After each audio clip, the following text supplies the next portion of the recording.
ದೇಶ ವಿಭಜಿಸುವ ಮನಸ್ಥಿತಿ ಜೀವಂತವಿದೆ. ಈ ಬಗ್ಗೆ ರಾಷ್ಟ್ರಭಕ್ತರು ಎಚ್ಚರ ವಹಿಸಬೇಕು ಎಂದು ವಿಧಾನ ಪರಿಷತ್ನ ಸದಸ್ಯ ಬಿಜೆಪಿ ಮುಖಂಡ ಸಿಟಿ ರವಿ ಹೇಳಿದ್ದಾರೆ. ದೇಶದ 80ನೇ ಸ್ವಾತಂತ್ರ್ಯೋತ್ಸವದ ಪೂರ್ವಭಾವಿಯಾಗಿ ಪುತ್ತೂರು ಬಿಜೆಪಿ ವತಿಯಿಂದ ನಡೆದ ರಾಜ್ಯದ ಮೊದಲ ತಿರಂಗ ಯಾತ್ರೆಯ ಸಮಾರಂಭದಲ್ಲಿ ಅವರು ದಿಕ್ಸೂಚಿ ಭಾಷಣವನ್ನ ಮಾಡಿದರು. ಸೈನ್ಯದಲ್ಲಿ ಜಾತಿ ಹುಡುಕುವ ಕೆಲಸ ಅಪಾಯಕಾರಿ. ಕಾಂಗ್ರೆಸ್ ಅವಧಿಯಲ್ಲಿ ಈ ಕೆಲಸ ನಡೆದಿತ್ತು. ಒಂದೇ ಮಾತರಂ ಹಾಡಲು ಹಿಂದೆ ಮುಂದೆ ನೋಡುವವರ ದೇಶಭಕ್ತಿ ಪ್ರಶ್ನಾತೀತ ಎಂದು ಹೇಗೆ ಹೇಳಲು ಸಾಧ್ಯ? ದೇಶ ವಿಭಜಿಸುವ ಮನಸ್ಥಿತಿ ಈಗಲೂ ಜೀವಂತವಿದೆ. ಮತ್ತೆ ಮತ್ತೆ ಇದಕ್ಕಾಗಿ ಸಂಚು ರೂಪಿಸಲಾಗುತ್ತಿದೆ. ಪ್ರಾದೇಶಿಕತೆಯನ್ನ ರಾಷ್ಟ್ರೀಯತೆಯ ವಿರುದ್ಧ ಎತ್ತಿಕಟ್ಟುವುದು ಕೂಡ ವಿಭಜನಾವಾದಿ ಮನಸ್ಥಿತಿಯಾಗಿದೆ. ಪ್ರಾದೇಶಿಕ ಅಸ್ಮಿತೆ, ಭಾರತೀಯತೆಯ ವಿರುದ್ಧ ಕೆಲಸ ಮಾಡಲು ನಾವು ಬಿಡಬಾರದು. ನಮ್ಮ ಧರ್ಮಗಳಿಗೆ ಪ್ರತ್ಯೇಕ ಧ್ವಜ ಇರಬಹುದು, ಜಾತಿಗಳಿಗೂ ಧ್ವಜ ಇರಬಹುದು. ಆದರೆ ದೇಶಕ್ಕಿರುವ ಧ್ವಜ ಒಂದೇ, ಅದು ತ್ರಿವರ್ಣ. ಈ ಧ್ವಜದ ಕೆಳಗೆ ನಾವೆಲ್ಲ ಒಟ್ಟಾಗಿ ವಿಭಜನಾವಾದವನ್ನ ಹಿಮ್ಮೆಟ್ಟಿಸಬೇಕು ಎಂದು ಕರೆ ನೀಡಿದ್ರು. ಸಂಘಟನೆಗೂ ಬೇರೆ ಧ್ವಜ ಇದೆ, ಪಕ್ಷಗಳಿಗೆ ಬೇರೆ ಧ್ವಜ ಇದೆ, ಜಾತಿಗೂ ಧ್ವಜಗಳು ಬೇರೆ ಇದ್ದಾವೆ. ಆದರೆ ದೇಶಕ್ಕಿರೋದು ಒಂದೇ ಧ್ವಜ, ಅದು ನಮ್ಮ ತ್ರಿವರ್ಣ ಧ್ವಜ. ಅದಕ್ಕಿಂತ ದೊಡ್ಡ ಗೌರವದ ಇನ್ನೊಂದು ಧ್ವಜ ಇದೆ ಅಂತ ನಾವ್ಯಾರೂ ಭಾವಿಸಿಲ್ಲ. ಭಗವ ಅದು ನಮ್ಮ ಸನಾತನ ಧರ್ಮದ ಸಂಕೇತ. ಆದರೆ ದೇಶದ ವಿಷಯಕ್ಕೆ ಬಂದಾಗ ತ್ರಿವರ್ಣ ಧ್ವಜವೇ ನಮ್ಮ ಧ್ವಜ. ನಮ್ಮೆಲ್ಲರಿಗೂ ಸ್ವಾತಂತ್ರ್ಯ ಹೇಗೆ ಬಂತು ಅಂತ ಹೇಳಿದ್ರೆ, ಒಂದು ಗಿಳಿಪಾಠವನ್ನು ಹೇಳಿಕೊಟ್ಟಿದ್ದಾರೆ. ಅಹಿಂಸೆಯ ಹೋರಾಟದಿಂದ ಸ್ವಾತಂತ್ರ್ಯ ಬಂತು ಅಂತ ಹೇಳಿ. ಇದು ಸತ್ಯ ಅಲ್ವಾ? ಸತ್ಯ ಹೌದು. ಪೂರ್ಣ ಸತ್ಯನಾ? ಪೂರ್ಣ ಸತ್ಯ ಅಲ್ಲ. ಅದು ಕೇವಲ ಅರ್ಧ ಸತ್ಯ ಮಾತ್ರ. ಅರ್ಧ ಸತ್ಯ ಪೂರ್ಣ ಸತ್ಯ ಆಗಲಿಕ್ಕೆ ಸಾಧ್ಯ ಇಲ್ಲ. ಅಕಸ್ಮಾತು ಅಹಿಂಸೆಯ ಹೋರಾಟಕ್ಕೇನೆ ಬ್ರಿಟಿಷರು ದೇಶಕ್ಕೆ ಸ್ವತಂತ್ರ ಕೊಟ್ಟು ಅಂತ ಯಾರಾದರೂ ಭಾವಿಸಿದ್ರೆ, ನಮ್ಮ ಕಲಿಯುವ ಮಕ್ಕಳ ಮನಸ್ಸಿನಲ್ಲಿ ಬ್ರಿಟಿಷರು ಎಷ್ಟು ಒಳ್ಳೆಯವರು, ನಾವು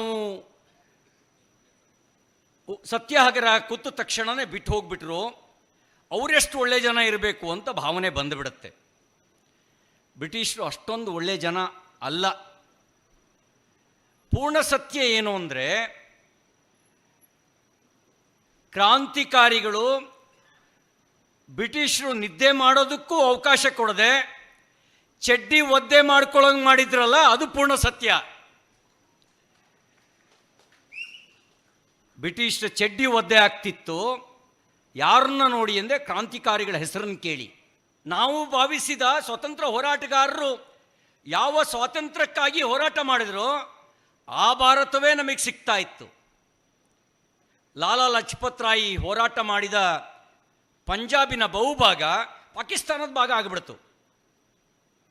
ಬಹುಶಃ ದೇಶ ತುಂಡು ಮಾಡ್ತಾರೆ ಅಂತ ಭಾವಿಸಿದ್ರೆ, ಲಾಲಾ ಲಜಪತ್ ರಾಯ್ ತನ್ನ ಮಾತೃಭೂಮಿಯನ್ನು ಪಾಕಿಸ್ತಾನದೊಳಗೆ ಸೇರಿರೋದನ್ನು ನೋಡಿ ಅವ್ರ ಚೇತನ ಸಂಭ್ರಮಿಸ್ತಾ ಇದೆ ಅಂತ ಭಾವಿಸಿದ್ದೀರಾ? ಭಗತ್ ಸಿಂಗನ ಆತ್ಮ ತನ್ನ ದೇಶ ತುಂಡಾಗಿದ್ದನ್ನ ಸಂಭ್ರಮಿಸೋದಕ್ಕೆ ಸಾಧ್ಯನಾ? ಸಂಸದ ಕ್ಯಾಪ್ಟನ್ ಬ್ರಿಜೇಶ್ ಚೌಟ ಮಾತನಾಡಿ, ತಿರಂಗದಡಿಯಲ್ಲಿ ಭಾರತೀಯರೆಲ್ಲ ಒಂದು, ವಿಕಸಿತ ಭಾರತ ನಿರ್ಮಾಣವಾಗಲು ತಿರಂಗ ನಮಗೆ ಪ್ರೇರಣೆಯಾಗಲಿ ಎಂದು ಹೇಳಿದರು. ಸ್ವಾತಂತ್ರ್ಯಕ್ಕೋಸ್ಕರ ಹೋರಾಟವನ್ನು ಮಾಡಿದ ಆ ಮಹಾಪುರುಷರಿಗೆ ಪುತ್ತೂರಿನ ಮಹಾಜನತೆಯ ಪರವಾಗಿ, ದಕ್ಷಿಣ ಕನ್ನಡ ಜಿಲ್ಲೆಯ ಮಹಾಜನತೆಯ ಪರವಾಗಿ ಕೈ ಮುಗಿದು ನಮನಗಳನ್ನು ಸಲ್ಲಿಸಿ, ಈ ನೆಲವನ್ನು ಪರಕೀಯರ ಆಡಳಿತದಿಂದ ವಿಮುಕ್ತಿಗೊಳಿಸಲಿಕ್ಕೋಸ್ಕರ ಹೋರಾಟವನ್ನು ಮಾಡಿದ ಅವರನ್ನು ಸದಾ ನೆನಪಿನಲ್ಲಿ ಇಟ್ಕೊಳ್ಬೇಕು ಅನ್ನುವಂಥ ದೃಷ್ಟಿಯಿಂದ ಈ ತಿರಂಗ ಯಾತ್ರೆಯನ್ನು ಮಾಡಿದ್ದೇವೆ. ಬಂಧುಗಳೇ, ಈ ತಿರಂಗ ಸ್ವಾತಂತ್ರ್ಯದ ನಂತರ ಅದೆಷ್ಟೋ ಸೈನಿಕರಿಗೆ ಪ್ರೇರಣೆ ಆಯಿತು, ಅದೆಷ್ಟೋ ಕ್ರೀಡಾಪಟುಗಳಿಗೆ ಪ್ರೇರಣೆ ಆಯಿತು, ಅದೆಷ್ಟೋ ಸೈಂಟಿಸ್ಟ್ಗಳಿಗೆ ಪ್ರೇರಣೆ ಆಯಿತು. ಜಿಲ್ಲಾ ಬಿಜೆಪಿ ಅಧ್ಯಕ್ಷ ಸತೀಶ್ ಕುಂಪಲ ಮಾತನಾಡಿ, ಯಾವುದೋ ನಾಯಕತ್ವವನ್ನು ಮೆರೆಸಲು ತಿರಂಗ ಯಾತ್ರೆ ಮಾಡಿಲ್ಲ, ಯಾವುದೇ ಸ್ವಾರ್ಥಕ್ಕಾಗಿಯೂ ಮಾಡಿಲ್ಲ, ದೇಶ ಪ್ರೇಮವನ್ನ ಬಿಂಬಿಸಲು ಮಾಡಿದ್ದೇವೆ ಎಂದು ಹೇಳಿದರು. ಆತ್ಮೀಯರೇ, ನನಗೆ ನಿಜವಾಗಿ ತುಂಬ ಖುಷಿ ಆಗ್ತದೆ. ಎಲ್ಲರೂ ಮನಸ್ಸಲ್ಲಿತ್ತು ಬೆಳಿಗ್ಗೆ ಯೋಚನೆ ಮಾಡಿದರೆ ಈ ಮಳೆಗೆ ಹೇಗೆ ಕಾರ್ಯಕ್ರಮ ಮಾಡೋದು ಅಂತ. ನಾನು ಪುತ್ತೂರಿನ ಈ ದೇಶಭಕ್ತ ಜನರಿಗೆ ವಿಶೇಷವಾಗಿ ಅಭಿನಂದನೆಯನ್ನು ಸಲ್ಲಿಸ್ತೇನೆ. ವಿಶೇಷವಾಗಿ ಎಲ್ಲರೂ ಮಾತಾಡ್ತಿದ್ರು, ಎಲ್ಲರೂ ಮಾತಾಡಿದರೆ ಮುಂದಿನ ದೇಶದ ಭವಿಷ್ಯ ಯಾರಂದರೆ ಯುವಕರು ಅಂತ ಒದ್ದಾಡ್ತಾ ಇದ್ರು. ಎಲ್ಲರೂ ಮಾತಾಡ್ತೇವೆ ನಾವು, ಆದರೆ ಇವತ್ತು ಭಾರಿ ದೊಡ್ಡ ಸಂಖ್ಯೆಯಲ್ಲಿ ಯುವಕರ ತಂಡ ಕೂಡ ಈ ಕಾರ್ಯಕ್ರಮದಲ್ಲಿ ಭಾಗವಹಿಸಿರುವುದಕ್ಕೆ ನಾನು ವಿಶೇಷವಾಗಿ ಅಭಿನಂದನೆಯನ್ನು ಸಲ್ಲಿಸ್ತೇನೆ.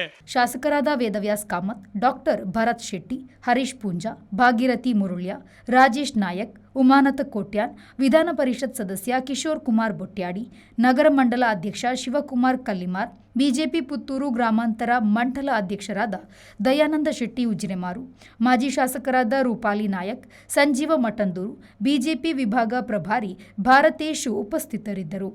ಸಭಾ ಕಾರ್ಯಕ್ರಮಕ್ಕೆ ಮೊದಲು ಶ್ರೀ ಮಹಾಲಿಂಗೇಶ್ವರ ದೇವಸ್ಥಾನದ ರಥಬೀದಿಯಿಂದ ತಿರಂಗ ಯಾತ್ರೆಗೆ ಮಾಜಿ ಸಂಸದ ನಳಿನ್ ಕುಮಾರ್ ಕಟೀಲ್ ಮತ್ತು ಹೈಕೋರ್ಟ್ ವಕೀಲ ಅರುಣ್ ಶ್ಯಾಮ್ ಚಾಲನೆಯನ್ನ ನೀಡಿದರು.